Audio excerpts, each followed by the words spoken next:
Saya pernah membaca sebuah artikel yang isinya sehebat apapun amalan kita tidak akan memasukkan kita ke surga. Karena masuk surga itu semata-mata hanya karena rahmat Allah. Apakah itu benar, Ustaz? Apa ini?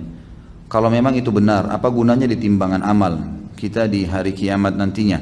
Kalau yang memasukkan kita ke surga bukanlah amal kita, tapi rahmat Allah. Jazakallah khair. Tentu saja iya. Tidak ada orang yang masuk surga dengan amalnya. Itu sesuai dengan hadis Bukhari. Nabi SAW yang mengatakan itu. Tidak ada seorang pun di antara kita yang masuk dalam surga dengan amalnya. Maka kata para sahabat, Anda juga ya Rasulullah? Kata Nabi SAW, saya juga. Ya, tapi Allah telah memberikan rahmatnya kepadaku. Memang untuk masuk ke surga, rahmatnya Allah. Gitu kan? Mau contoh rahmatnya Allah, sekarang antum berbuat dosa 50 tahun.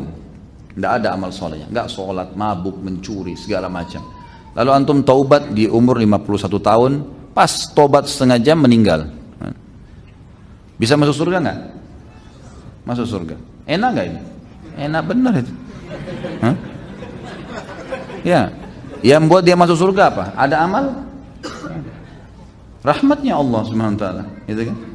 Antum juga biar beramal 50 tahun, ya. Tahun 51 meninggal dunia. Apa jaminannya amal antum ikhlas, tulus, khusyuk? Ada jaminan? Selama ini mengkhayal terus kalau salat? Rahmat Allah itu. Orang umur 60 tahun. 15 tahun pertama, anggaplah 12 tahun, 13 tahun. Di Indonesia mungkin agak telat, orang balik mungkin sekitar 14 tahun, gitu kan. Anggap 14-15 tahun antum balik. Berarti kalau umur antum 60 tahun, 15 tahun sudah habis untuk masa anak-anak. Kemudian dipakai tidur 8 jam per hari. Kalau kali 60 dikurangi jumlah 24 jam per hari, kurang lebih 20 tahun antum habiskan untuk tidur. Berarti dari 40 tahun tadi, maaf, 60 jadi 45. 45 dikurangi 20, sisa 25. Ya. Waktu bekerja 8 jam per hari, habis lagi 20 tahun untuk bekerja. Sisa berapa umur antum untuk sholat malam, untuk ibadah, ya. Itu pun kalau orang tidak melalui maksiat, melalui amal terus, gitu kan. Yang jelas ada sebuah riwayat Bukhari menjelaskan, ada satu orang dari Bani Israel dulu, ibadahnya luar biasa, 500 tahun ibadah. Tidak pernah interaksi sama orang, tinggal di sebuah pulau. Kata Nabi SAW, pada saat dia meninggal, Allah Subhanahu wa ta'ala berkata kepadanya, masukkan hambaku ini ke dalam surga dengan rahmatku.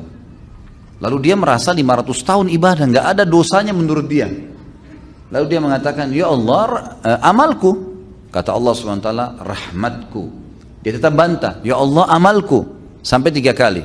Maka kata Nabi SAW, Allah pun berfirman kepada para malaikat, ambil nikmat matanya hambaku ini, timbang dengan seluruh amal yang dia kerjain.